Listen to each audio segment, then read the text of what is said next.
You see, it's the same argument being made in Palestine against Israel and being made here in America at our borders and even being made by school teachers in Tucson schools. America stole the land and America is the oppressor. We're the great oppressor. Israel is the little oppressor.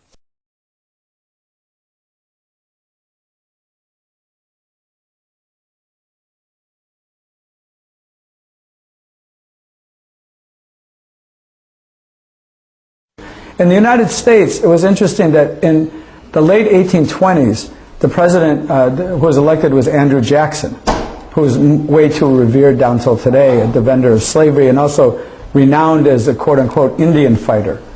Indian fighter would be a generous way of putting it. He was, for massacres. But what's clear is that and this is something that makes the Israeli colonial settlement of Palestine more like that of the United States than South Africa, even while I maintain that they both have apartheid, different kinds of apartheid systems, as did the United States. But the U.S. and Israeli models are more models not of subjugating and exploiting the population, but of the extermination or complete removal of the population. That the situation that exists in the Middle East today is very large, and it's not just the Middle East, it's also the conflict in Africa. Many of the conflicts in Africa are really a direct outgrowth of colonialism. A foundational myth of the State of Israel and of the Zionist movement that was repeated millions of times, and I'm not exaggerating, literally millions of times over the years, was that Palestine was a land without people for a people without a land.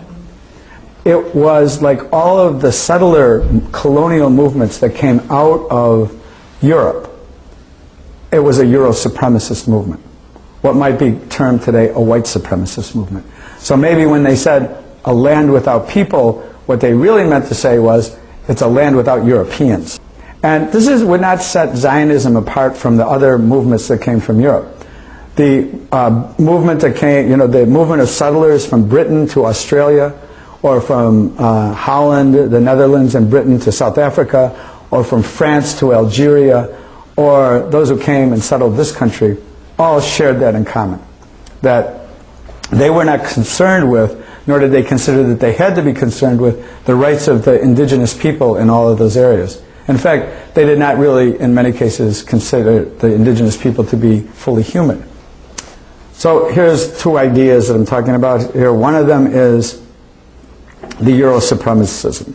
The Euro-supremacist, that we could bring back civilization to it.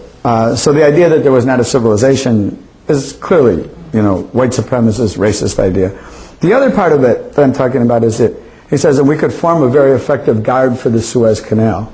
There had to be a quid pro quo. There had to be something on offer. If you will support our project, we will support your interest in this way or that way and so forth. The intention and the offer is to say, if you will support us, if you will support establishing us somewhere in your empire, in that part of your empire, we will serve your interest.